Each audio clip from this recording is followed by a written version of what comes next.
betul? 3A, ya kan? Ya, Paham?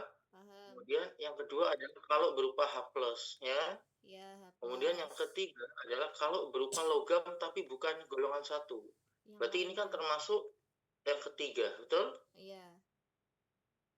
Maka ingat Berarti F. KRAO, katoda mengalami reduksi, anoda mengalami Oksidasi. oksidasi, ya kan?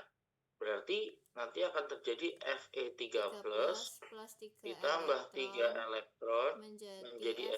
Fe. Betul. Nah, karena maksudnya gini, karena di sini Fe-nya 3+, maksudnya pakai 3 elektron. Kalau nanti kamu ketemunya misal logamnya plus ya pakai 1 elektron. Kalau Oke. logamnya 2+ ya kamu ambil pakai 2 elektron. Ngerti ya? Oke. Nah, kemudian ini berarti reaksi di katoda.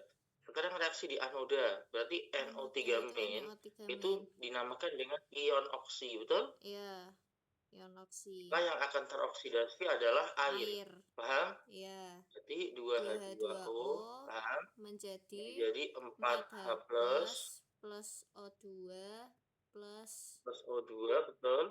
4 Nah, elektron. plus 4 elektron, betul. Untuk bisa jadi 0 kan? Kan di kiri 0 kan, Dek?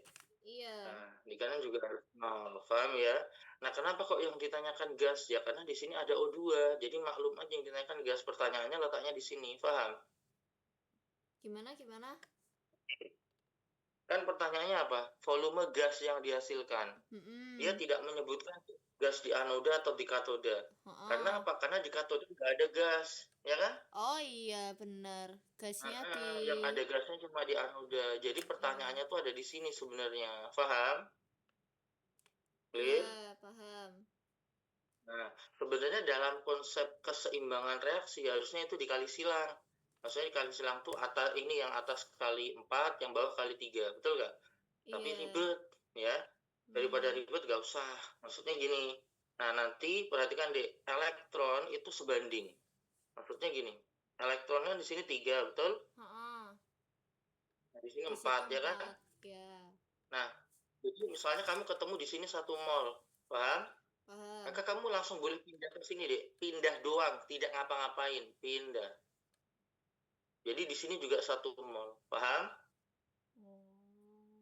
Jadi tidak perlu kamu lihat perbedaan elektronnya. Kenapa? Karena harusnya tadi dikali silang. Kalau dikali silang kan sama. Iya, Ya benar nggak? sih. Oh, sama.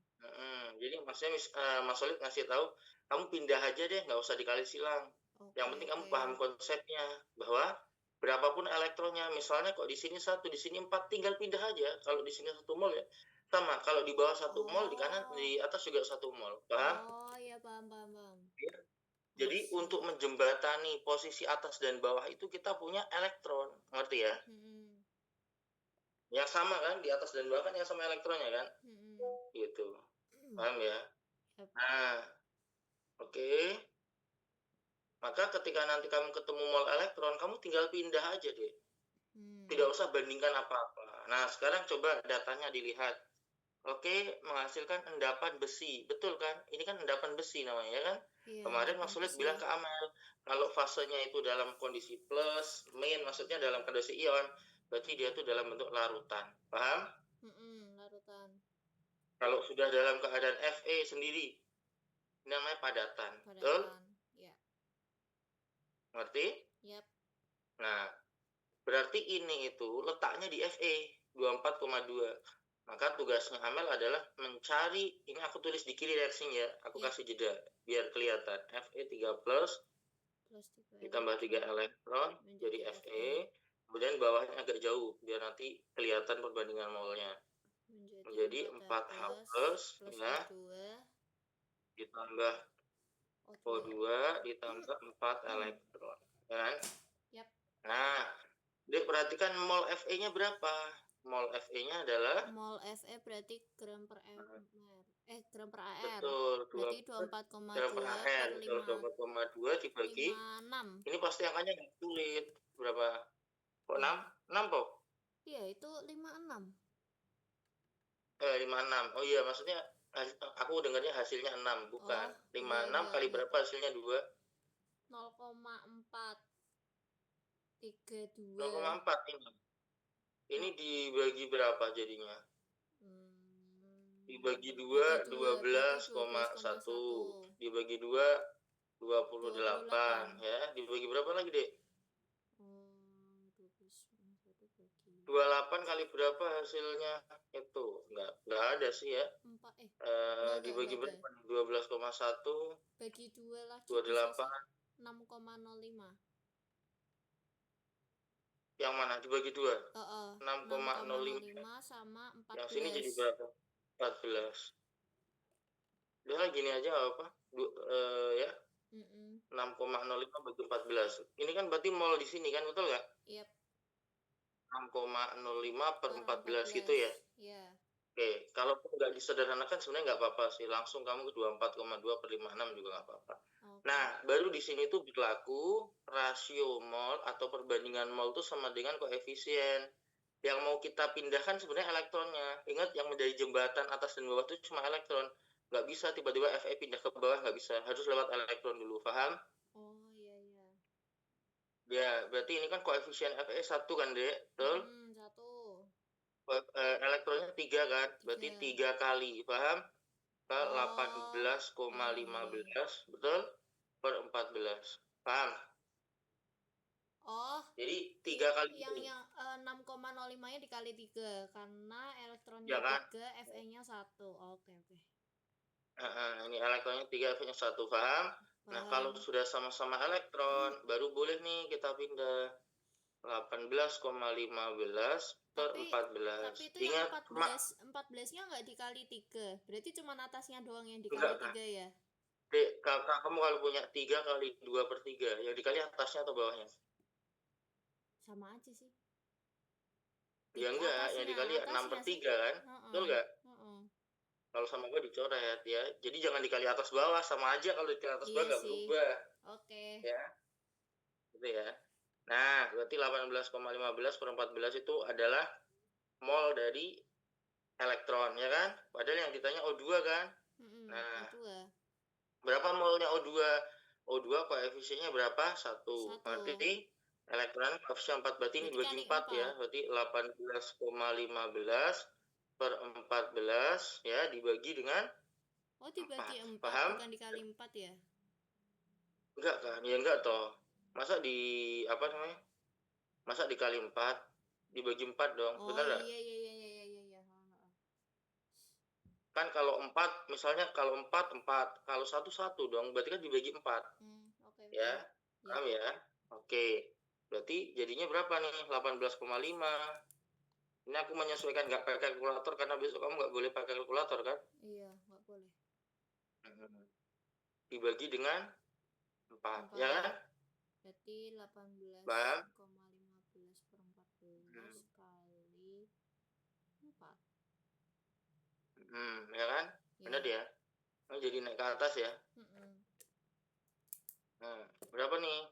14 sama 4, 27. Walah, 18,15 kali 2 bagi 7. 5,18. Berapa, Dek? 5,18, salah kah? Bentar, coba. 15 bagi 14. 2/3, kalau kita punya 2/3, kemudian dibagi dengan 2 jadi berapa sih? Naik ke atas ya, bener ya? Iya, berarti 4/3.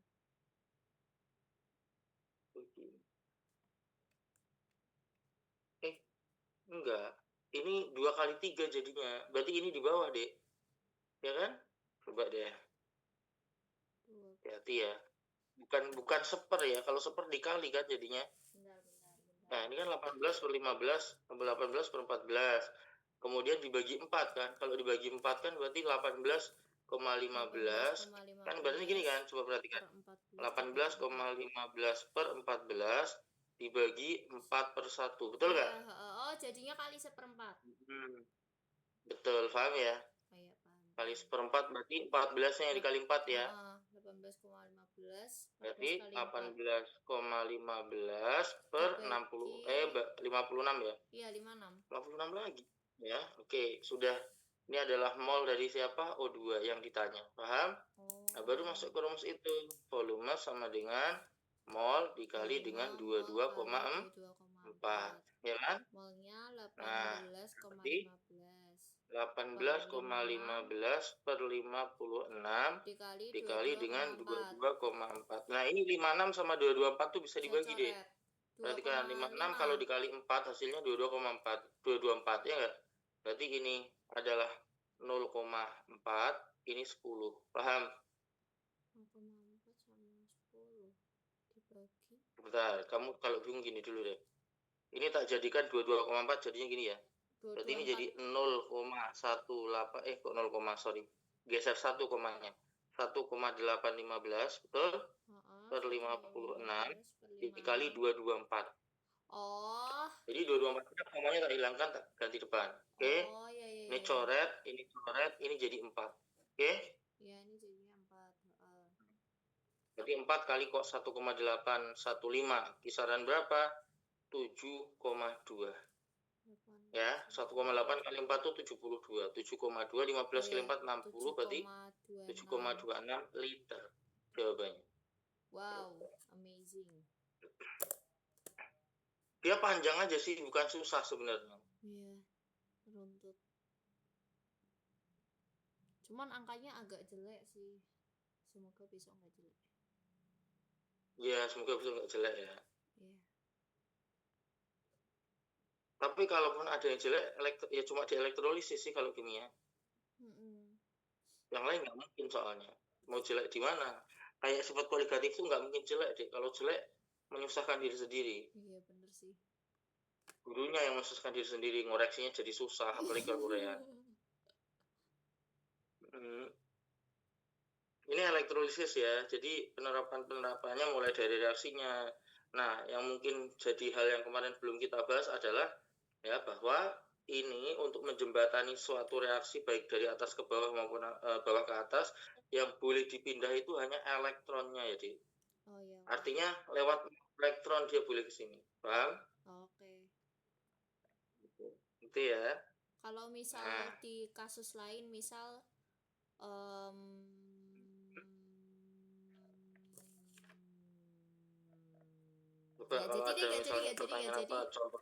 Nggak jadi. Gimana? Nggak jadi. Berarti terus kamu juga harus tahu intinya cuma mol elektron itu sama dengan ya? Faraday. Oke. Gimana?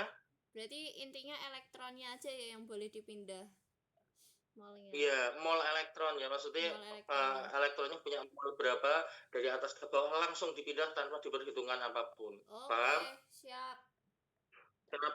Kenapa kok begitu? Ya karena nanti sebenarnya dia kan dikali silang, makanya meskipun elektronnya di atas 3, di bawah 4 ya, artinya dia sama gitu ya. Oke. Ya, paham ya dia? Ya.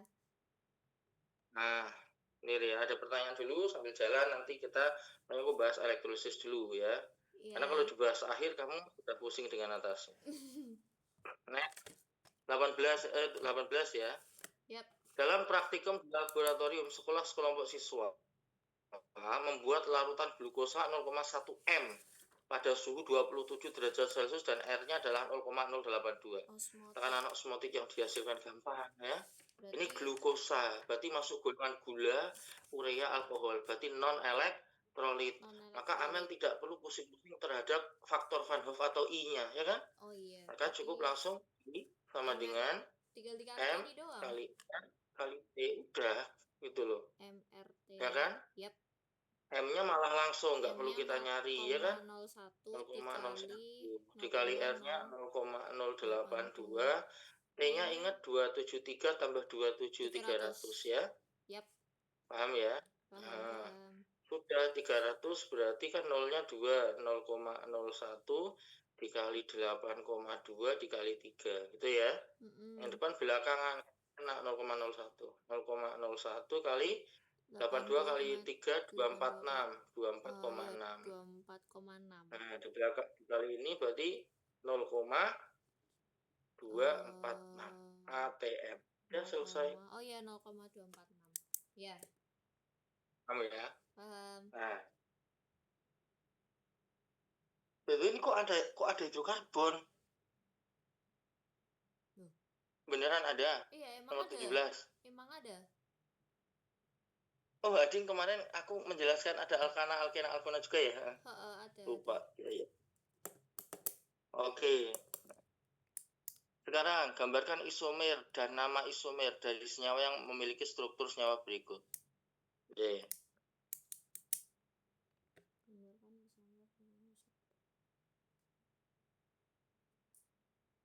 Nah, ini sebentar. Ini kan golongan dari alkena ya, Dek. Yang namanya alkena itu pasti akan memiliki isomer posisi, ya. Sekarang aku gambar apa adanya dulu. CH3C, kemudian strep 2 di bawah 1, CH3. Kemudian ini C, CH3, kemudian CH3, ya kan? Nah, kalau kita namain ini, kita pakai nomor ya, karena ini gambarnya sudah ada ya. 1, 2, 3, 4. Ya kan? Dari kiri dan kanan mereka sama-sama punya cabang di nomor 2 dan nomor 3. Berarti 2,3, betul? Dimetil, ya kan? Nah, 2 butena. Paham? 2 butena. Oh iya. Ngerti? Paham. Dek, pada prinsipnya, sekali lagi pada prinsipnya, ini tuh jumlah C-nya adalah 6, H-nya adalah 12. Kalau kamu hitung, betul nggak? Iya, betul. Oke. Yap. Nah, gambarkan isomer dan nama isomer dari senyawa yang memiliki. Nah, ini pertanyaannya aku kurang paham nih. Maksudnya apa nih? Gambarkan isomer dan nama isomer dari senyawa yang memiliki struktur senyawa berikut. Kita cuma suruh satu aja atau suruh gambarkan semua isomer? Kalau ini saja, berarti kan 2,3 dimetil 2 butena, clear kan? Nah, terus kan sebenarnya mereka itu gambar ini itu kan total C-nya 6, betul? Hanya 12 kan, Dek? Iya. Berarti sebenarnya rantai lurusnya itu begini. 6, 1, 2, 3, 4, 5, 6 begini. Ya enggak? H2, H, H3, H2, H2, H3. Ya kan? Sama-sama punya C6, H12 kan? Ini namanya adalah satu heksena. Paham? Nah, aku nebaknya nomor 17 tuh yang dimau sama gurunya begini. Gambarkan isomer dan nama isomer dari senyawa yang memiliki struktur senyawa berikut. Ya, kalau senyawa yang gambar ini namanya 2,3 dimetil 2 butena. Induknya kan berarti yang rantai lurus kan? Itu adalah satu heksena. Paham? Nah, kalau 2,3 dimetil 2 butena terhadap satu heksena, ini namanya adalah isomer rantai. Isomer rantai. Atau isomer struktur bahasanya ya, kerangka. Kenapa? Karena jumlah atom C induknya jadi beda. Ini kan jadi butena kan 4, sedangkan ini heksena. Paham? Nah, kalau nanti yang dimau di dalam soal nomor 17 ini adalah semua isomernya, ya, maka kamu geser dulu ke sini. Berarti menjadi 2 heksena, betul? 2 heksena, iya. Paham? Kemudian geser ke sini menjadi 3 heksena, betul? Oh iya, bisa. Nah, antara 1 heksena dengan 2 heksena, kemudian dengan 3 heksena, Dek. Ya, dia merupakan isomer rantai. Posisi. Bukan rantai dong, posisi. Soalnya pindah-pindah posisi doang. Iya, yang maksudnya kalau 1 heksena, 2 heksena, 3 heksena, mereka tuh saling berisomer posisi. Tapi kalau 1 heksena dengan atas yang digambar ini yaitu 2,3 dimetil 2 butena, ini namanya isomer kerangka atau rantai. Paham? Oke, paham. Karena jumlah rantainya sudah berubah dari 6 jadi 4. Ngerti ya? Paham ya? Clear? Nah, apakah di dalam struktur ini misalnya punya isomer geometri misalnya yang dimana misal 2 heksena deh. 2 heksena itu kan gambarnya begini kan? 1, 2, 3, betul? 4, 5, 6. Ya kan? Iya. Nah, perhatikan baik-baik. Ini kan CH3. Ini kan CH, betul? Ya kan? Ini kan CH, betul? Nah, udah. Ini kan CH2, CH2, CH3. Kalau saya gambarkan geometri jadi gini deh. C-nya di tengah, betul? tak tarik ke bawah nih CH3-nya yang CH3. kiri. Paham? Yang atas CH. Nah, yang atas jadi H, ya kan? H. Kemudian yang atas H dulu biar gampang, ya kan? H. Ini CH2, CH2, CH3 jadi C3H7, betul? C3 Nah, perhatikan, H7. Oh iya, paham? paham. Nah, ini kan sejajar kan? Iya, Seperti ini namanya adalah cis. 2 heksana, paham? Cis 2 heksena. Oh, iya iya. Kalau nanti aku naruh hanya di bawah, misalnya Berarti trans. trans, betul. Misalnya begini ya. Berarti trans 2 heksena. Trans, ya kalau dia punya cis, dia pasti punya trans. Gitu ya. Oke. I see. Paham ya, Dek ya? Tapi Paham. prediksiku soal nomor 17 itu terfokus pada ini aja sebenarnya. Tidak disuruh menuliskan semua isomer, karena jadi lebih rumit daripada nomor 19. Kan banyak, bukan Iya, susah, tapi banyak banget, ya kan? Iya. Ada isomer posisi, ada isomer kerangka atau strukturnya nanti. Ini juga ada tambahan isomer geometri, betul? Betul. Ya. Yap. Nah, maka menurutku soal nomor 17 itu hanya berfokus pada gambar di bawah ini itu kalau dengan induknya dia disebut dengan isomer apa. Oh. Paham ya? Jadi isomer kerangka atau rantai. Paham? Paham. Dimengerti?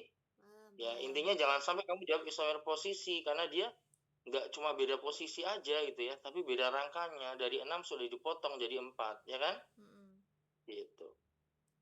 Clear ya? Clear. Paham. Soal nomor 16, ini juga gampang. Ya.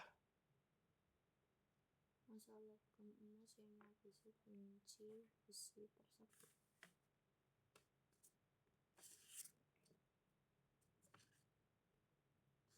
Punya gambaran nggak?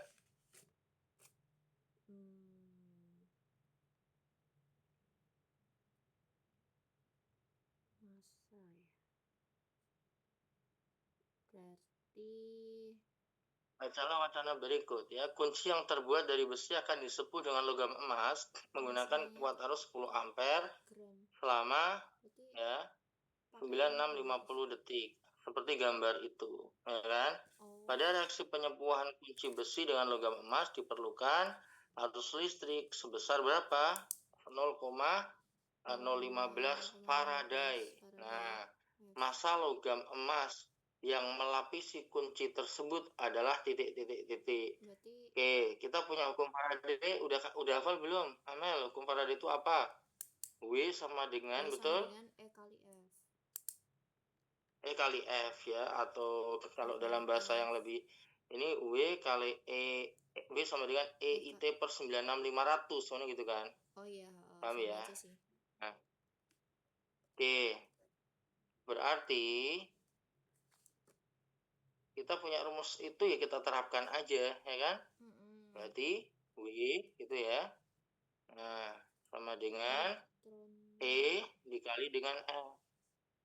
Paham ya? Nah, langsung aja ini deh, itu ya. Berarti kamu tahu AU-nya kan berapa? AU-nya 3 plus kan? Berarti AR-nya berapa? 197 per 3. Ngerti? Nah, paham? Dikali dengan 0,015. Paham? Oke. Bentar. Oh. Jadi dipahami ya? Oh iya. Itu karena AR-nya per elektronnya. Oke. Jadi di sini tuh ini nggak berlaku. Ini bukan hukum Faraday kedua ya. Jadi kamu jangan punya bayangan W1 per W2 sama dengan E1 per E2. Bukan yang seperti ini. Ya, ini tuh masih dalam satu larutan, ya kan? Iya. Nah, kalau ini tuh 2 gelas nanti. Paham ya? Clear ya? Jadi jangan terpacu pada ini. Oke. Gitu. Makanya di dalam soal juga yang diketahui cuma AR-nya AU. FE-nya nggak ada di soal nomor 16 kan gitu. Paham ya? Karena yang FE itu yang mau dilapisi. Dia nggak ada endapan berapapun nggak ada kan gitu. Jadi prinsipnya itu kan AU ini kan akan pindah melapisi FE, ya kan? Iya. Gitu kan? Nah, paham? Oke. Nah, ini berarti 0,05. 0,05, ya kan? Iya. Nah, berarti 197 dikali 0,05. Berapa nih? Gitu.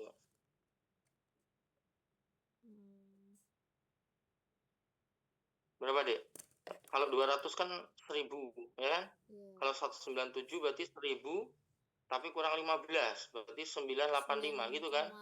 Di 9,85. belakang koma 2 angka. Iya, 9,85. 0, ini 0,005 ya? Iya. Bukan 0,0. Iya, 0,005. Sorry, kurang 1. Ya. Berarti di belakang koma 3 angka. 0,987. 0,985. Oke. Paham? Oke, paham. Nah, gampang ya? Berarti cuman gitu aja. Iya, gitu aja. Elektrolisis itu versi tersusahnya tuh sebenarnya soal nomor 19. Maksudnya yang satu harus nulis reaksi, harus lihat elektron, baru memasukkan rumus stoikiometri, ya. Nah, Dek, kalau yang nomor 15 tuh baru hukum Faraday kedua. Karena Harus yang sama dialirkan ke dalam CuSO4 dan AgNO3. Ya. Bila massa perak yang diendapkan 0,54 gram, massa Cu yang mengendap berapa, gitu kan? Berarti di sini yang harus Amel tahu adalah bilog dari Cu di sini berapa plus intinya. Ag-nya berapa plus, paham? Oh ya. Nah, tahu nggak, Dek? Cu itu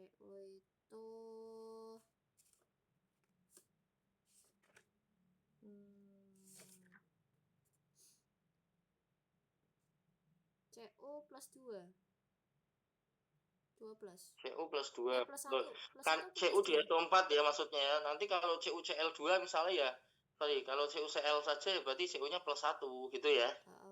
Kalau di CuCl2, Cu-nya plus 2. Jadi menyesuaikan dia dengan siapa ya, Dik? Nah, kenapa? Karena Cu ini kan logam transisi. Logam transisi itu kan sebenarnya punya beberapa bilangan oksidasi, tidak cuma satu. Nah, kebetulan dia di CuSO4, ya kan? Iya. Nah, kalau dia di CuSO4, ingat SO4 itu adalah ion oksi yang muatannya 2 min. Iya, berarti Cu-nya kan sama kan rasionya, berarti 2 plus. Paham? Iya. Nah, kalau AgNO3 sama, karena dia NO3 itu min, ya kan? Maka Ag-nya jadi plus. Kan gitu, paham ya? Iya. Oke kan?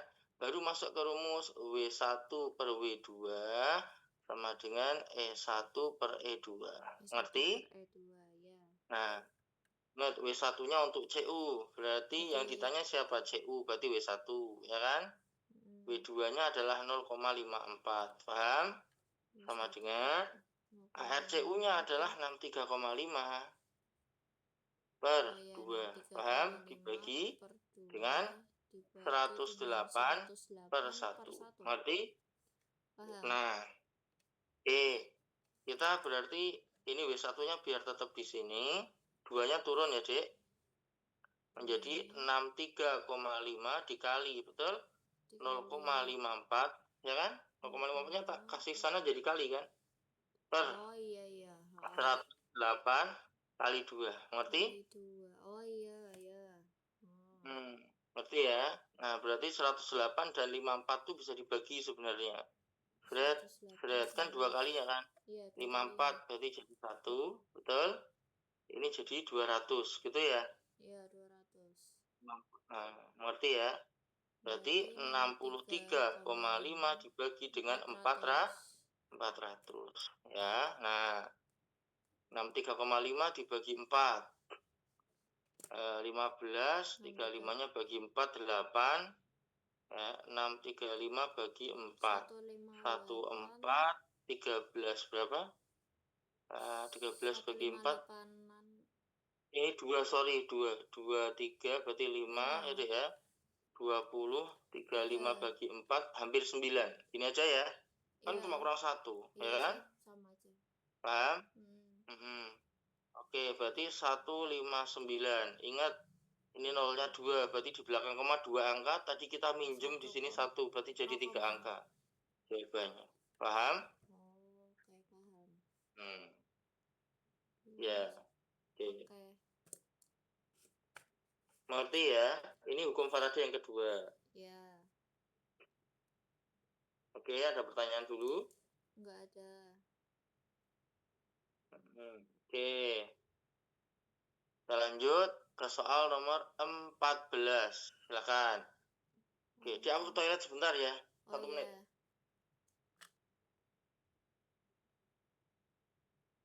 Klorida. Dielektrik analis. Ini 10. Jika pada katoda diindahkan logam krom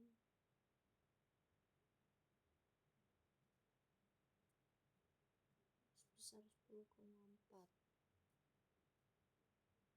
dan 1F sama dengan 96.500, maka waktu yang diperlukan untuk proses elektrolisis tersebut adalah larutan krom klorida. Oke, sudah punya gambaran? Ini berarti pakai Nomor hukum 14. Faraday. Krom 3 itu berarti CR-nya 13 ya kan? Iya. Nah, CR dielektrolisis dengan arus sebesar 10 ampere. Jika di katoda diendapkan krom sebesar 10,4 gram, maka waktu yang diperlukan adalah ya ini nggak pakai persamaan reaksi nggak apa-apa, langsung aja ya kan? Pakai W sama dengan betul kali I T per 96.500 ya kan? Iya. Nah, berarti W kali 96.500 dibagi, betul? E kali I, betul? Sama dengan T, gitu kan? Jadi T-nya ditinggal, yang lain dipindah, oke? Iya, per E kali I, iya. Paham ya? Nah, oke. Tinggal kita masukkan aja. Berarti W-nya 10,4. Nah, W-nya adalah 10,4 dikali 96.500 per 10,4 dikali 96.500 dibagi dengan E-nya AR per N berarti 52 per 3 gitu kan? Dikali dengan 10 ya kan? Sudah. Jadi kita ini dulu sama dengan T ya. Nah, kita 3-nya kasih ke atas dulu ya. 3 kali 10,4 betul? Kali 96.500 betul? 52 kali 10 dibagi 52 kali 10 sama dengan T, coret nolnya 1, betul? Nah, oke, ini jadikan 104, tak nyoret 1 ya. Oh iya, bilang berarti 104. Nah, biar enak dibaginya jadi 2, betul? Ya kan? Berarti tinggal 3 kali 2 kali 965 sama dengan T. 965 kali 6. Ya kan? 96. Oh iya, 965 deh. Nyimpen 3 ya. 965 kali 6 ya 30 39 0 36 39 ya. 57 Betul? 90. Nah, itu 54 tambah berapa? 3 berarti 57 ya. 90. Oke, 5790 second atau detik. Nah, ini adalah T. Paham sampai sini? Paham. Gitu.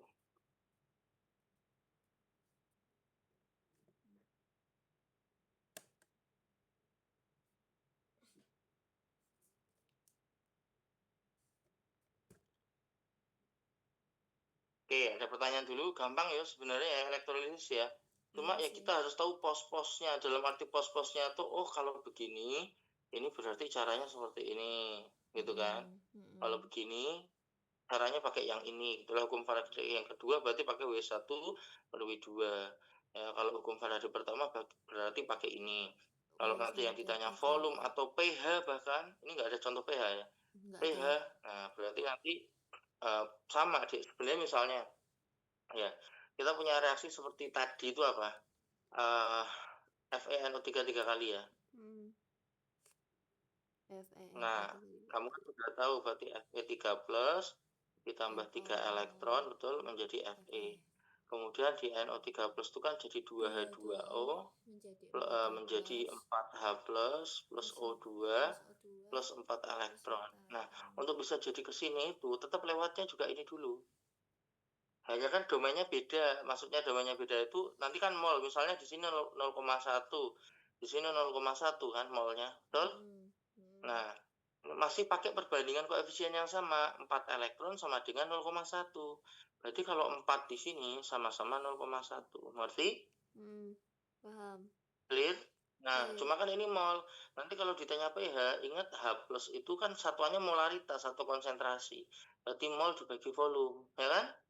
Berarti konsentrasi H plusnya misalnya, volumenya misalnya 10 liter atau 1 liter deh misalnya.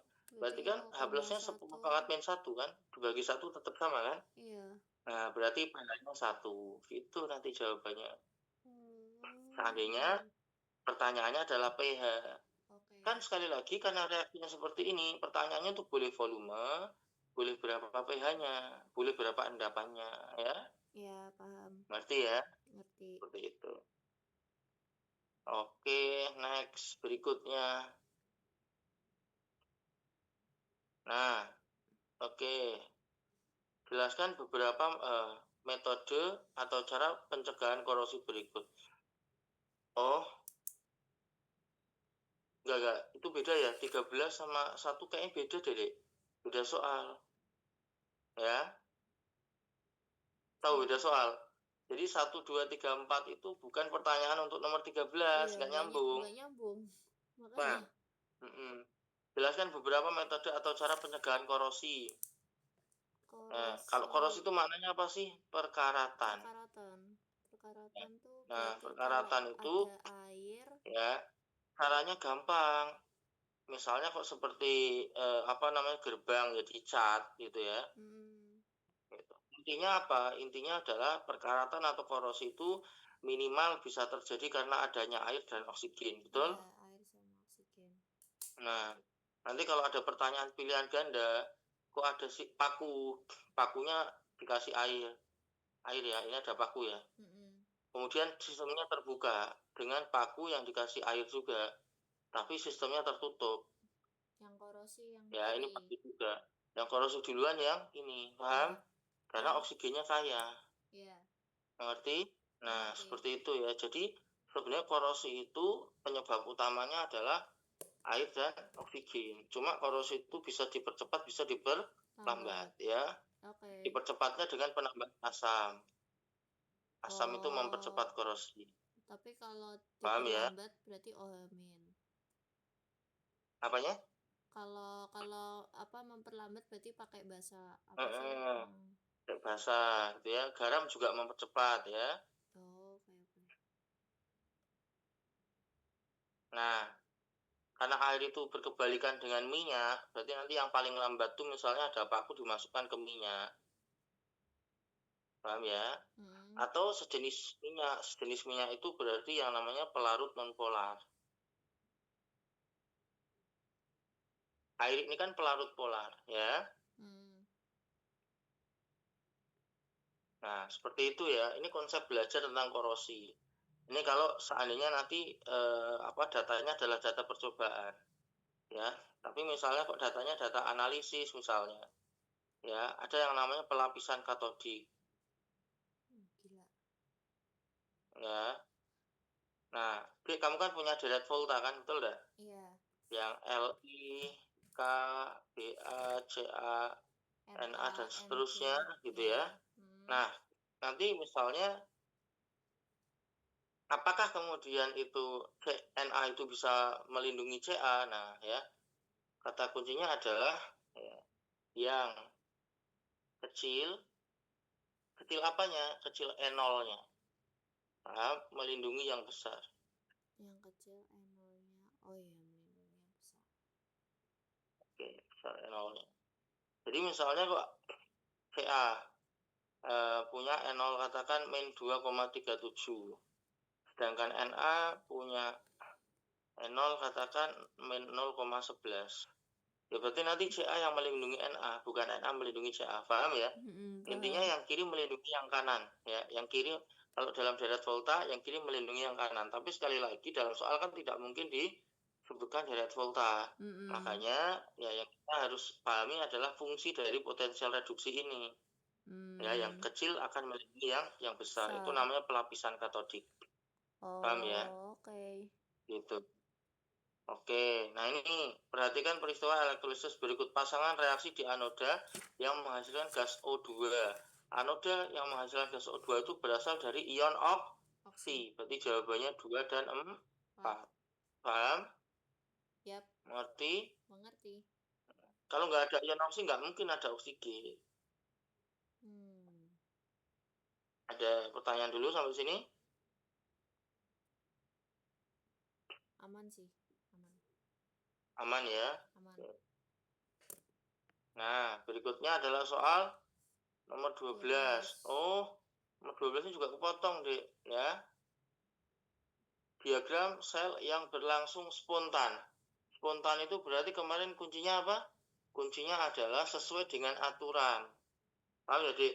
Sesuai dengan aturan itu misalnya Zn dan Fe. Kamu akan cermati. Tak ulangi lagi ini. Zn min 0,76. Sedangkan Fe adalah min 0,44. Berarti kan lebih kecil Fe kan? Iya. Lebih besar Fe. Sorry. Lebih besar Fe kan? Iya. Berarti Fe sebagai katoda. Gitu kan? Iya. Ini sebagai anoda. Paham? Nah, nanti dalam diagram berarti Zn-nya dulu. Zn menjadi Zn2+. Paham?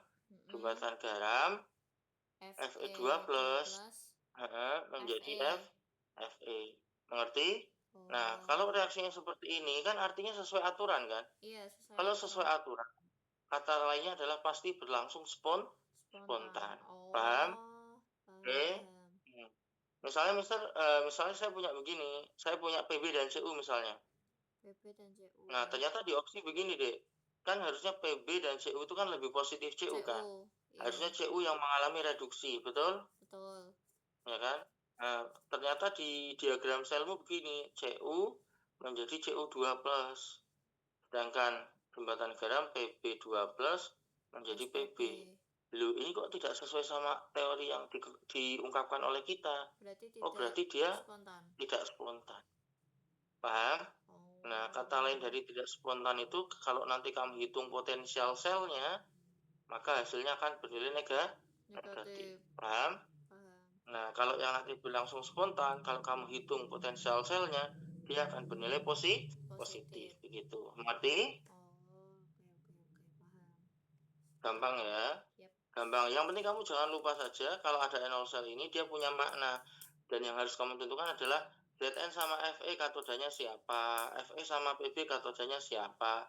Kemarin saya bilang bahwa yang namanya di dalam reaksi sel volta, dia itu bisa menjadi anoda maupun katoda itu tergantung pasangannya siapa, ya kan? Tidak selamanya Fe itu akan jadi katoda, tidak selamanya Fe akan jadi anoda bahasanya. Ya, tapi tergantung dia berpasangan dengan siapa, seperti itu. Clear ya? Soal nomor 11. Gampang banget ini. Ya, dengan cara apa ini? Setarakan, mau cara dua-duanya ya. Siapa tahu nanti ditanyanya dua-duanya. Redoks bilangan oksidasi dulu deh. Fe2+ plus Mn O4 min. Ya, H plusnya enggak usah ditulis ya, karena H plus dan H2 itu kan pelengkap, paham? Kecuali H yang menempel, contohnya NH3 ya. Nah, biar kamu tidak pusing juga. Fe2+ Mn2+. Yuk, cara pertamanya apa, Dik, kemarin? Langkah pertama adalah menentukan piloks.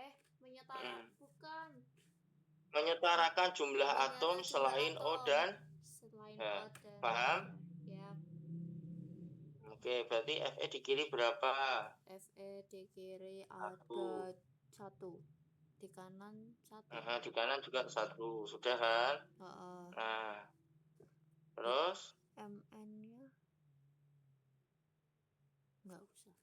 Mn-nya di kiri 1. Ya kan? Di kanan 2. Nah, berarti kali 2. Oke. Ya, berarti di kanan kan 1. Ingat ini jumlahnya, Dik, bukan muatannya. Oh iya, Ting. Ini aku soalnya 3+ ya, 3+. Berarti ini sudah satu, sudah satu. Terus Ini sudah sekarang. sudah satu. Clear ya?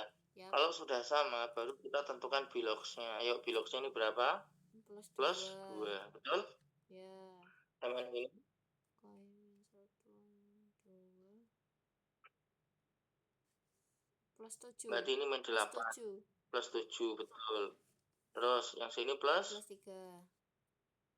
Oke, yang sini Plus plus? 2. Paham? Paham. Nah, berarti Fe-nya naik kan? Oksidasi Naik 1. 1. Ox 1. Oke, Mn-nya berarti berapa? Mn-nya reduksi 5. Reduksi 5. Itu kan? Sudah dikali silang. Kali Kali silang. Berarti ini yang oksidasi 1 kali 5. Yang reduksi kali kali 1. 5. Paham ya? Maka Ya. jadinya adalah 5 Fe12, betul? Fe12 ditambah Ditambah MnO4 min, min betul? menjadi 5 Fe13 Oke. plus Ditambah. Mn12. Oke, Mn12. Sekarang hitung muatannya di kiri berapa, kanan berapa? Di kiri itu ada -2 muatannya. Terus di Kok kanan. min 2? Loh. Salah. Loh, muatan. -10, -10. Kok min 10? 2 plus loh itu. Loh. Oh, salah. Muatan. Salah. -1. Berarti berapa? 1 lah, 1. Iya, 1. Ayo, plus 2 kali 5 gitu kan? Loh. Iya, 10. Oh, 10 kurangi 1 berarti 9. Oh, iya. 9. Oke, kemudian yang kanan jadi berapa?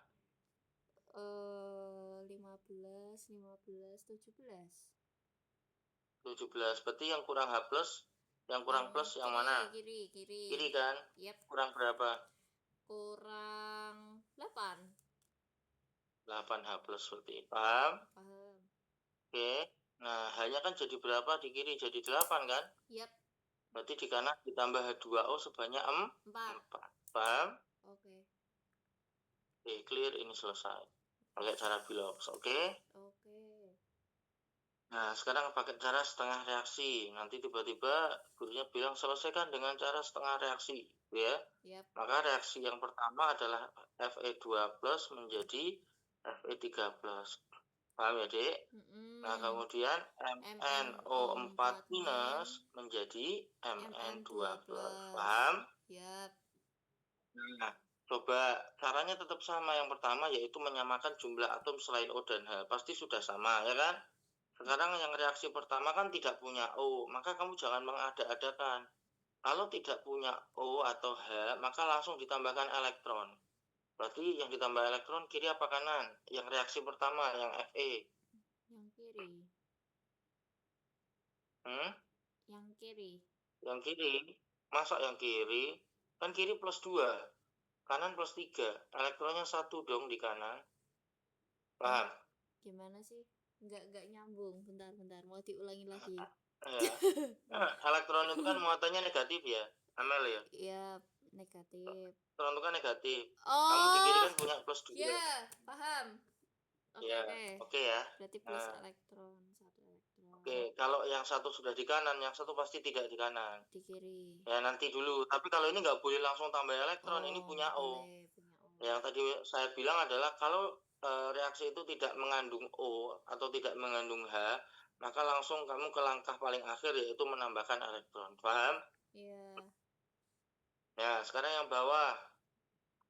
Ini suasananya asam ya. Kenapa tahu asam? Karena ada H plus nih di sini, sudah dikasih petunjuk, ya kan? Berarti kalau semuanya sudah sama, selain O dan H, kalau metode setengah reaksi dilihat O-nya. O di kiri berapa? O di kiri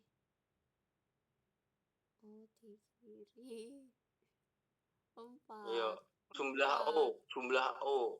Masalah ditanya. 4 di kanan punya O enggak? Di kanan 1. Enggak ada sih. Oke, di kanan enggak punya. Ini O kan di kiri 4, di kanan enggak punya O, ya kan? Iya. Paham? Iya. Maka di kanan harus ditambahkan 4H2O. Paham? Jadi kalau dia itu asam, yang ditambah H2O adalah yang kurang O. Ingat-ingat. Oke. Berarti kamu jadi berapa di kanan?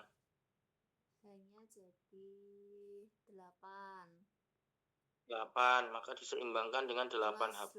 Paham? H plus. Yap. Ngerti? Ya. Nah, dihitung muatan kiri dan kanan. Muatan Kiri berapa, kanan berapa? Plus 8 min 1. Berarti 7. Di kiri 7. Plus 7. Kanan? Di kanan adalah plus 2. Plus 2. Berarti plus 7. Plus 2. Elektronnya berarti ditambah di kiri apa di kanan? Di kanan. Tambah. Kok di kanan? Kan elektron itu kan negatif. Di kiri. Berarti 5 elektron. Betul. Nah, 5 elektron tuh sama, Dek, dengan ini di sini, ya kan? Oh iya. Nah, oke, sama dengan ini. Paham? Paham. Jadi pakai bilox atau apa? Sama aja, gitu kan? Nah, kemudian, Dek, ya, kamu harus tahu bahwa yang namanya reduksi itu elektronnya harus berada di kiri. Nanti diingat ya. Yang namanya oksidasi, elektronnya berada di sebelah kanan panah. Patokannya panah. Oke. Oke, ini namanya melepas elektron, namanya mengikat elektron. Paham ya? Ya. Nah, baru kamu kali simbang. Berarti ini kali 5, ini kali 1. Nanti hasilnya sama persis yang di atas ini. Ya kan? Iya, sama sih. Paham ya? Yap, paham. Oke. Nah. Oke. Coba ada pertanyaan dulu atau enggak? Masih aman. Kayaknya kalau aman ya. Nyetarain mending pakai bilox aja deh. Iya sih. Kalau nggak ada aturan harus pakai solar cell, bisa pakai bilox aja nggak apa-apa. Iya. Tapi biasanya yang biasanya yang suka kelewatan itu justru tahap awal, Dik. Tahap awalnya kan inget ya, setarakan dulu selain O dan H. Iya, ini suka kelewatan, makanya nanti bingung kalau ini kelewatan. Ya, sebelum menentukan bilox, sebelum apapun, setarakan dulu jumlah atom selain O dan H. Cara menyetarakannya adalah dengan cara ditambahkan koefisien. Yang paling sering muncul ini. Cr2O7 2- di kanannya Cr3+. Nah, ini kan 2 kan? Ini baru 1 kan? Kamu tambah dulu 2. Clear sampai sini? Paham ya? Nah, oke. Next, berikutnya. Ke soal nomor 10. Nah, ini harus punya pengetahuan. Natrium klorid itu apa? Natrium klorat itu apa? Natrium perklorat itu apa? Klor itu, Dek, merupakan golongan 7, betul? Nah, keistimewaan golongan 7 itu adalah maksimal biloxnya adalah plus 7. Ya. Nah, sehingga dia bisa membentuk banyak senyawa. Maka ada yang namanya Na. Biasanya orang nulisnya boleh NaOCl atau NaClO sama aja ya. Ini namanya natrium hipoklorit, ada kata hiponya. Oke. Jadi hipoklorit itu O-nya 1. Kalau NaClO-nya udah 2, namanya nggak pakai hipo tapi klorit. Oh, langsung klorit. Tapi depannya dia ada ini ya. Ada natriumnya depannya ya namanya ya. Kalau NaClO3 namanya natrium klorat. Paham? Kalau nanti kamu ketemu NaClO4 namanya perklorat. Oke. Ya, ingat ya. Nah, sudah. Coba, berarti biloxnya berapa? Semuanya aja dari hipoklorit, klorit, klorat, perklorat. Oke. Dari keempat senyawa itu.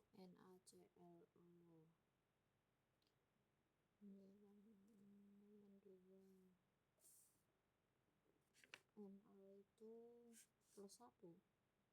Berarti ini Cl-nya plus 1. Oke, berarti Cl-nya plus 1, pinter. Terus berikutnya, bawahnya. NaClO2. Berarti ini min plus 1 plus 3.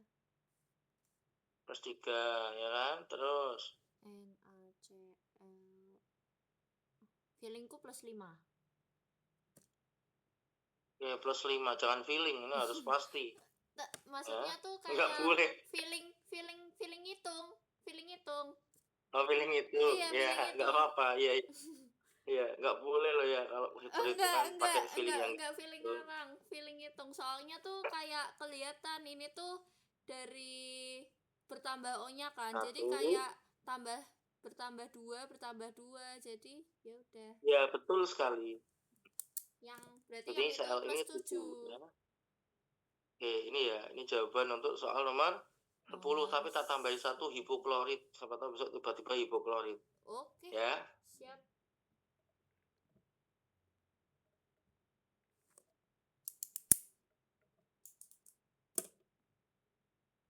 Oke. Lanjut ke soal nomor 9, 9. Dek. Kamu yang tebak dulu nih. Reduksinya seperti apa? Reduktornya siapa? Oksidatornya siapa? Plus SO3 2- menjadi Mn2 plus SO4 2- MnO4 min.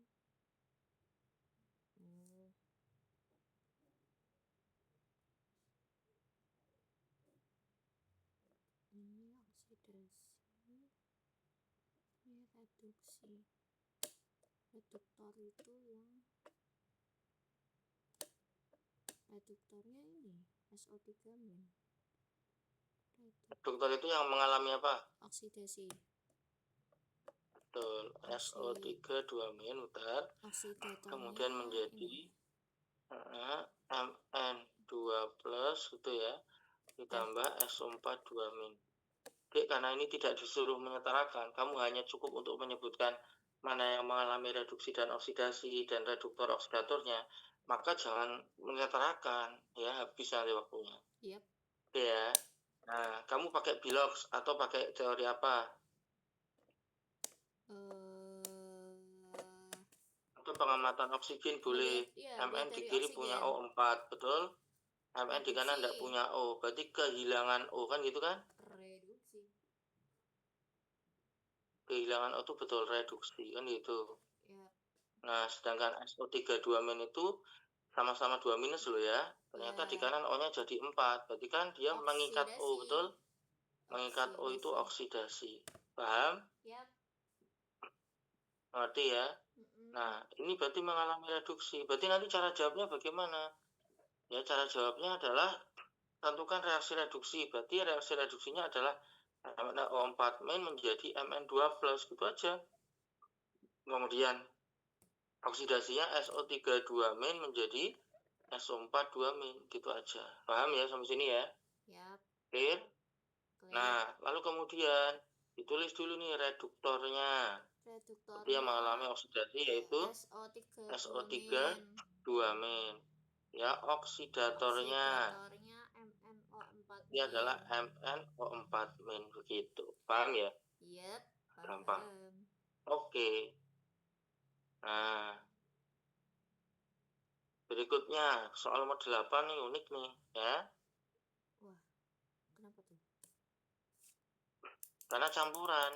Sebanyak 100 ml. Ya kan? Bukan satu-satu. Oh iya, nah, dicampurkan dengan sebanyak 100 ml larutan urea 0,5 molar ya. Kemudian dicampurkan betul dengan 150 ml glukosa.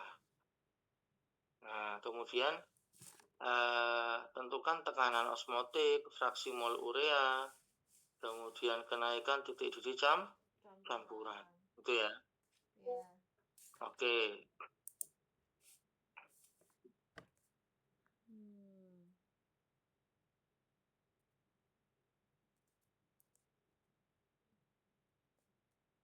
Caranya bagaimana? Coba kita cek ya. Yang pertama dulu, tentukan tekanan osmotik campuran. Dek, yang namanya campuran itu ya berarti kan digabung, betul nggak? Di rata-rata, paham nggak? Kamu punya lilin 8. kemudian kamu punya nilai lagi 9, maka kalau kamu di rata-rata hasilnya adalah 8,5, ya kan?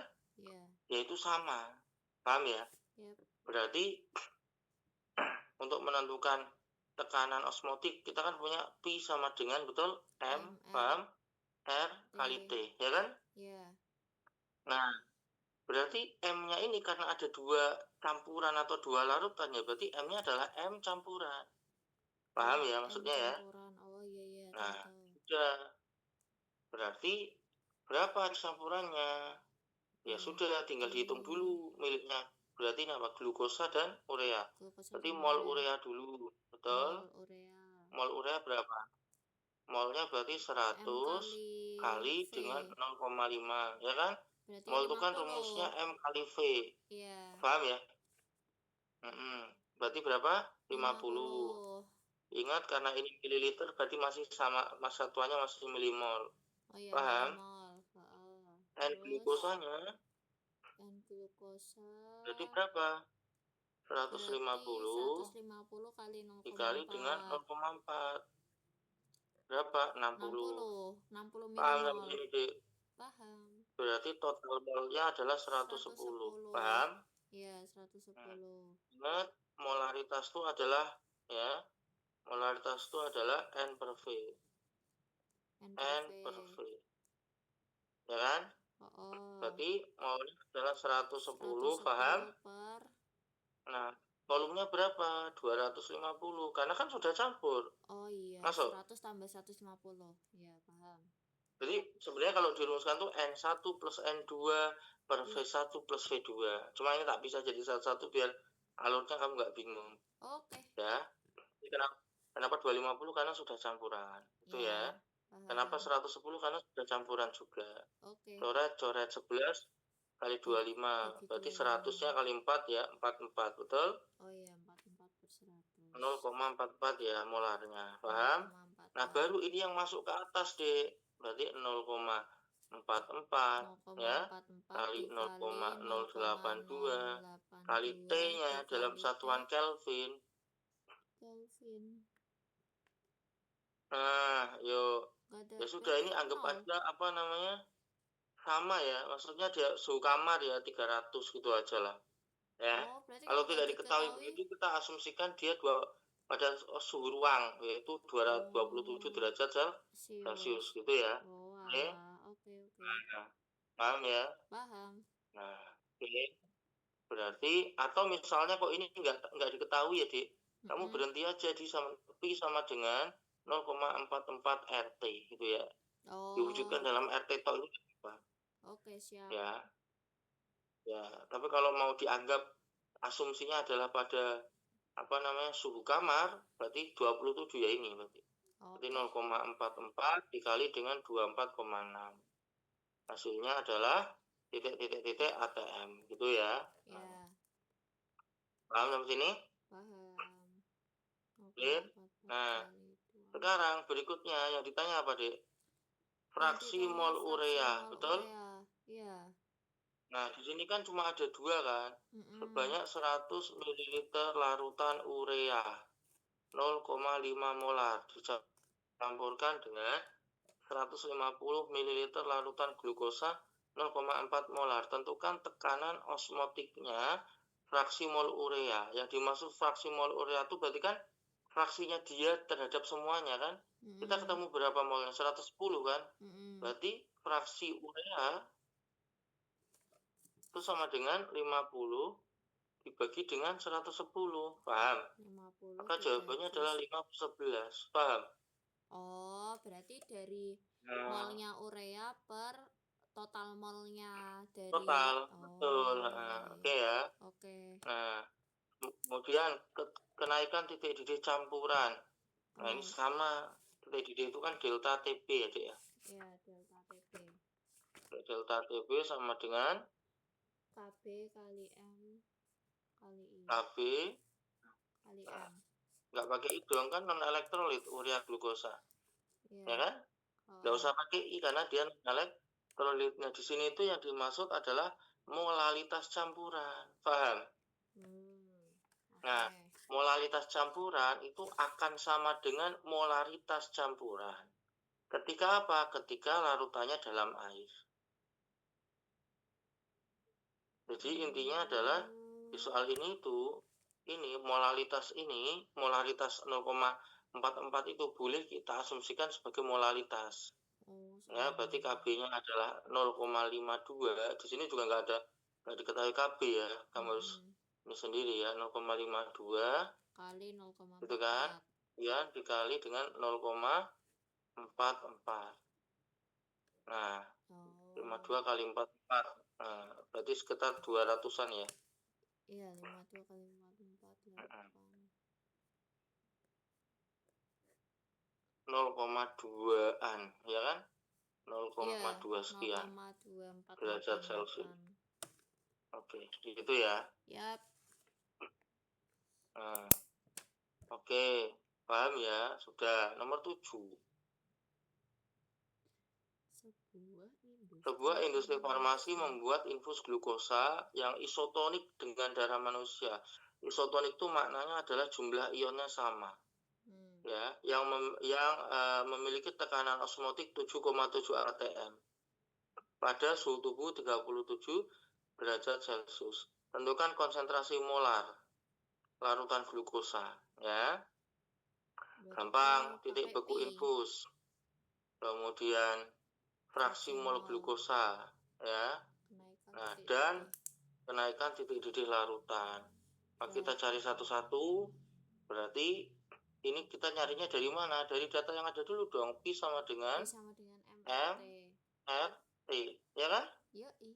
Nggak usah pakai itu karena dia non elektrolit kan dia. Nah, yang ditanyakan M-nya kan 7,7, betul? M sama dengan M kali 0,82, betul? Dikali dengan 310. Ya kan? 310. Ditambah 273 jadi 310, ya kan? Nah, berarti M-nya adalah gitu kan? Nah, 7,7 dibagi dengan berapa itu? Makanya kok susah. Bisa 25,42. Berapa? 2 berapa? 25,42.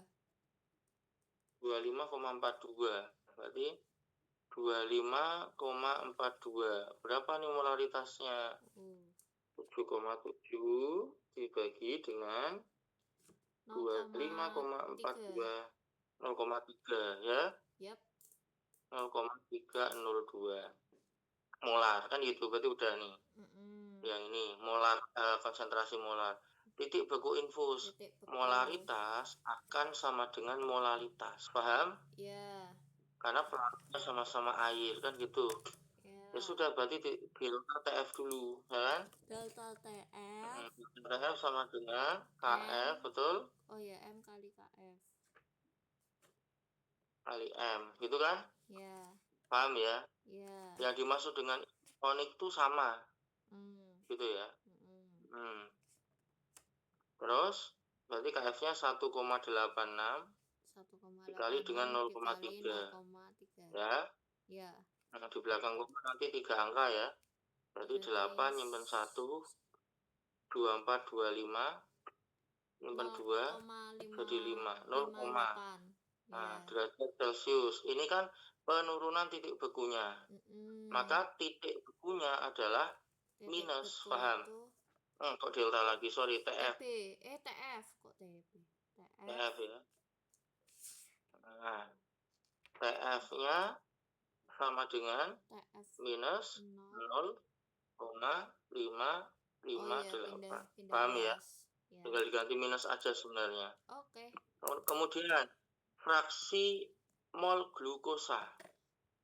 Ayo, fraksi mol glukosa. Seperti apa caranya, ya kan? Nah, tahunya fraksi mol glukosa menurut Amel dari mananya coba? Dengan soal seperti ini ya. Ini sebenarnya soalnya gurumu nanti jadi pilihan ganda banyak, cuma daripada ngasih kisi-kisinya terlalu repot, langsung disuruh nyari semuanya gitu kan, sebenarnya ini. Bentar. Ya. Itu diketahui MR-nya. Diketahui molaritasnya. Ya, sekarang menentukan fraksi molnya bagaimana? Berarti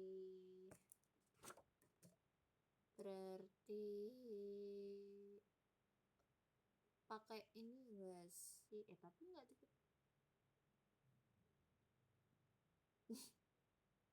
Fraksi mol glukosa dalam air kan berarti kalau ini karena ini kan bukan campuran, ini kan pakai campurannya berarti glukosa dalam air, betul nggak? pakai molalitas. Betul, glukosa Iya. dalam air kan, Dek. Ya kan? Iya. Artinya apa? Artinya kita harus di sini kan kita punya molaritasnya 0,3, molalitasnya juga 0,3 ya kan? 0,3 molal, betul nggak? Molal. Nah, 0,3 molal itu kan maknanya adalah 0,3 mol, betul? Mol Per. Paham? Nah, 1 kilogram pelarut, betul nggak? 1 kilogram pelarut. Oh iya, betul. Paham sampai sini?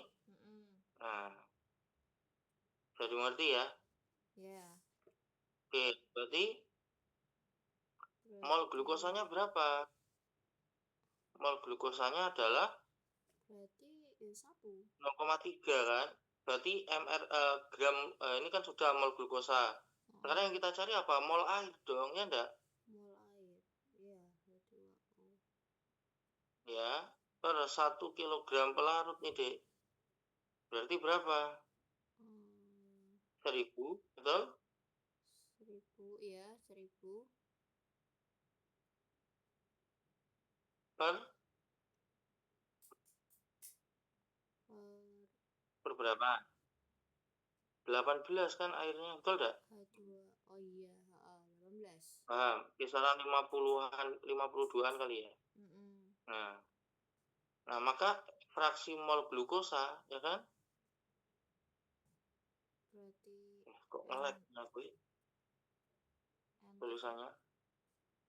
N terlarut Sama dengan? Berarti 0,3. Berarti glukosanya 0,3, betul ya? Dibagi totalnya, yaitu 52 ditambah 0,3. 52,3. Gitu ya? Ya. Nah, ini gitu. Cara mencarinya seperti itu asumsinya. Oke, bisa dimengerti ya? Yap. Nah, terakhir berikutnya adalah titik didih bukan itu deh. Kenaikan titik didih larutan. Sudah ada, kita sudah bisa menghitung titik bekunya. Ini tinggal dikali aja kan, berarti delta TB sama dengan KB kali M gitu kan? KB kali M, yap. M-nya juga 0,3, KB-nya 0,52 ya. 0,3 kali 0,3. Berarti hasilnya 0, berapa nih? 0,156. Ya, sekitar segitu. Kalau ini nggak perlu ditambah 100 ya, karena intinya kenaikan titik didihnya. Oke, siap. Paham ya? Yap. Nah, zat Celcius. Oke, ya itu soal nomor 7. Nah, soal nomor 6, coba kamu sebutkan masing-masing aja, satu aja masing-masing. Contoh dari peristiwa. Sifat kualitatif pelarutan dalam kehidupan sehari-hari. Ya, mulai dari tekanan osmosis deh. Tekanan osmosis. Kalau dikaitin sama praktek ini sih pembuatan acar mentimun. Ya, boleh. Kalau dalam selain itu, kalau dalam kehidupan sehari-hari berarti ini yang apa? Apa sih namanya? Desalinasi. Desalinasi air laut. Oke, kalau enggak penggunaan infus, cairan infus ya. Orang sakit ya kan? Oke. Kalau enggak membunuh lintah dengan menaburkan garam, itu juga penerapan tekanan osmosis ya. Sekarang kalau penurunan tekanan uap, contohnya apa? Penurunan tekanan uap itu berarti laut mati. Ya, laut mati ya.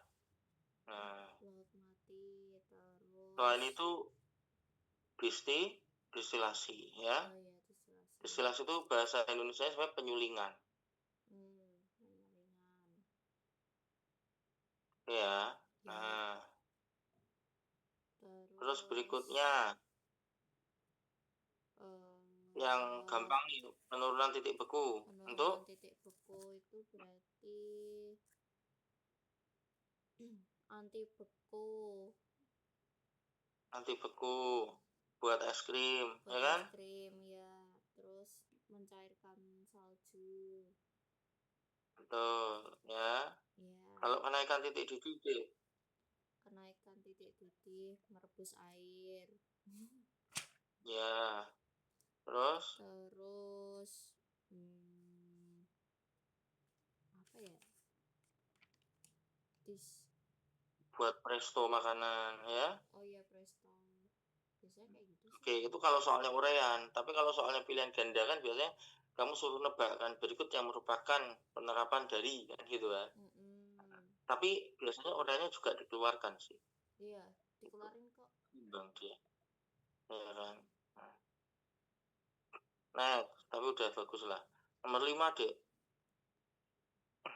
Nomor 5. Larutan yang memiliki tekanan uap paling besar. Tekanan uap tuh rumusnya apa? Gitu kan? Oh, P sama dengan tekanan uap itu P0 kali P0 kali X XP P atau P. larut. XP atau pelarut, betul ya. Artinya apa? XP ini kan intinya adalah yang pelarutnya lebih banyak, ya kan? Nah, berarti yang memiliki tekanan uap paling besar yang pelarutnya lebih banyak daripada terlarutnya. Jawabannya yang 5. Paham? 5. Cara ngitungnya sebenarnya gini, misalnya sebenarnya ini tuh harusnya dihitung karena takutnya nanti mepet-mepet. Kalau ini kan kelihatan makanya Mas Solid langsung. 5. Kalau seandainya nanti perasaan kok sama semua gitu kan. Ya. Nah, kamu cek dulu 1, 2, 3, 4, 5, 6, 7, 8. Ini yang nomor 1 dulu. Berapa putihnya? 9, ya kan? Ya. 9 per 9. paham? 9 per 12. 12. 12 Oh, totalnya, ya kan? Oh iya total. Clear? Clear. Nah, totalnya kan. Terus ini berarti 1, 2, 3, 1, 7, betul? 7 per 11, ya kan? 7 per 11. Nah, oke. Terus berikutnya, yang ini 1, 2, 3, 4, 8 per 13, ya kan? 13, 13. Terus yang ini 1, 2, 3, 1, 2, 3, 4, 5, 1. 11 per 13, ya kan? Loh, enggak. Paham? Enggak 10. Di rolupat moji. 11 kan, Dek? 1, 2, 3, 4. Iya 10 ya. Sorry. 1, 2, 3, 4, 5, 6, 7, 8, 9, 10. Maaf. Ya, oke. Yang sini 13. 12 per 13. Nah, berarti kan yang paling besar 12 per 13 kan? Itu kenapa jawabannya adalah yang nomor 5. Paham? Nanti kebalikannya, Dek. Kalau pertanyaannya diganti. Larutan yang memiliki penurunan tekanan uap paling besar berarti yang terlarutnya paling banyak gitu ya. Oh, Oke. penurunan. Iya. Jadi mengerti ya. Kan pakai rumusnya delta P sama dengan P0 ya dikali dengan XT gitu kan? Yap. Paham ya? Yap. Nah, nomor 4. Faktor apa saja yang mempengaruhi titik didih senyawa hidrokarbon? Apa? Mempengaruhi titik didih senyawa karbon. Yang paling gampang kamu sebut dulu apa? Jumlah C-nya. Paham? Oh iya, jumlah C. Kan kita punya kesimpulan kan, semakin banyak C di dalam suatu senyawa hidrokarbon, maka titik didihnya semakin besar. Tidak peduli rantainya lurus atau bercabang. Paham? Tapi kalau seandainya rantainya itu jumlahnya sama, 5, yang satu lurus, yang satu bercabang, berarti kan yang lebih besar adalah yang lurus kan? Iya, lurus. Paham? Iya. Berarti Nah, tergantung strukturnya seperti itu ya. juga. Betul. Kamu menyebutkan pertamanya adalah yang mempengaruhi titik didih senyawa hidrokarbon adalah satu jumlah atom karbonnya. Jumlah atom karbon. Kemudian yang kedua adalah struktur atom karbonnya. Apakah dia rantai lurus atau bercabang? Itu ya. Ya. Itu aja apa. Nama senyawa memiliki struktur sebagai berikut. Ini apa namanya, Dik? Dari kiri apa kanan nomornya? Dari kanan. Kanan. Jadi namanya berapa? Namanya apa? 2 2 Hmm? 2 1, 2, 3, 4, 5. 2. 2,5. 2,5. Kok 2,5? Enggak toh. Ini kan enggak pakai koma. Wong ini rantai lurus kan? Oh iya, Ting. Salah. Berarti 2 2 5 7 8. Kok ngitungnya sampai 8?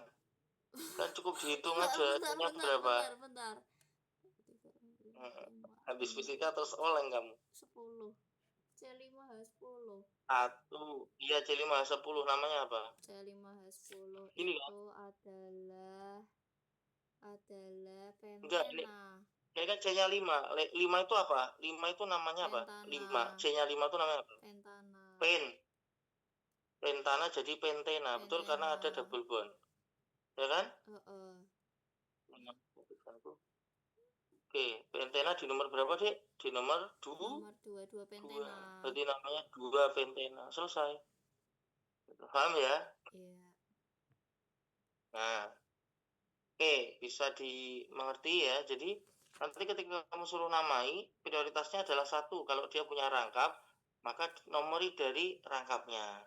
Kalau dia tidak punya rangkap, misalnya rantai tunggal semua, ya, yaitu terjadi pada alkana, maka penomorannya adalah yang paling dekat dengan cabang. Gitu ya? Yap. Nah, paham sampai sini? Oke. Nah, berikutnya, Bagaimana perbedaan senyawa karbon organik dan anorganik itu perbedaannya apa? Kalau organik Bisa dari apanya? 1, bisa dari asalnya, ya kan? Oh iya, Karbon asalnya. organik itu berasal dari makhluk hidup. Oh Paham? iya, dari makhluk hidup. Oke. Kalau Kalau karbon anorganik itu berasal dari mineral batuan. iya. Pokoknya benda mati lah, gitu ya. Oke. Paham ya? Iya. Nah, kalau karbon organik itu dari apa lagi? Titik-titiknya bisa nggak? Bisa sih, lebih besar mana? Titik-titiknya, tapi repot kalau jelasin titik-titik, karena nggak tahu gambarnya apa. Oh, Ada kok karbon organik yang titik-titiknya lebih tinggi daripada karbon anorganik, ada. Oh, berarti. Sedang komposisi unsurnya aja. Kalau organik itu C dengan H, dengan oksigen, dengan nitrogen, ya kan? Iya. Kalau anorganik itu enggak pakai H. Selain dari Jadi kalau itu. karbon organik itu punya H, kalau anorganik enggak punya H. Oke? Nah, paham ya? Terus dilihat dari strukturnya. Kalau karbon organik itu kan C bisa sangat panjang semau kita kan, betul nggak? Nah, berarti karbon organik itu senyawanya lebih kompleks daripada karbon anorganik. Oke. Ya, kalau kamu mau menjelaskan tentang titik didihnya boleh, tapi harus dikasih kata-kata umumnya, ya. Karbon organik umumnya memiliki titik didih lebih rendah daripada karbon anorganik. Ya, oke, harus dikasih kata umumnya, itu ya. Sekarang, buatlah klasifikasi rantai karbon dalam senyawa hidrokarbon. Yang dimaksud ini, tahu nggak? Klasifikasi rantai karbon dalam senyawa hidrokarbon ini yang kayak alifatik, siklik. Terus Betul, iya. alifatik jenuh Jadi dan tak struktur jenuh. rantai karbon itu ada yang terbuka, ada yang tertutup ya. Iya, Yang terbuka namanya alifatik ya. Alifatik terbuka, siklik tertutup. Alifatik itu ada jenuh dan tak jenuh. Ya. Kalau jenuh itu rangkap 1 alkana. Tak jenuh. Oke, itu pembagiannya ya. Ini jenuh, itu kan? Yap. Kemudian tak jenuh. Tapi suaraku ngelek gak sih, Dik? Enggak, lancar. Mungkin ini karena laptopnya panas kali. Tak jenuh. Oke, nah jenuh itu apa, Dik? Single bond, ya kan? Iya. Tak jenuh itu yang double bond, yaitu alkena dan alkuna. Paham ya? Nah, kalau siklik dibagi jadi 2, alisiklik sama aromatik. Matik, ya kan? Alisiklik sama aromatik, betul. Ya, ini sih yang dimau di soal ini, betul. Seperti ini. Oke, siap. Paham ya? Nah, oke ya. Ini latihan soal kelas 12 ini kayaknya nanti akan direka sama gurumu, beberapa jadi pilihan ganda dan beberapa jadi uraian gitu ya. Feelingku ini soalnya deh. Oh iya kok, Bisa jadi gitu. Bisa- Iya, biasanya gitu sih. biasa gitu. Kan Iya. sebenarnya guru tuh nggak apa-apa ngasih latihan asal nggak memberikan kunci jawaban. Heeh. Kalau memberikan kunci jawaban, namanya ya bukan ujian kan gitu. Iya. Tapi kalau misal soal yang mau dikeluarkan besok tuh misalnya diberikan sebagai bentuk latihan, ya nggak apa-apa, itu sah-sah aja. Bahkan kalau kalau di UGM itu kalau perkuliahan tuh deh, soalnya tuh sama 5 tahun berturut-turut Oh. dan kita punya jawabannya, tapi nggak tahu kenapa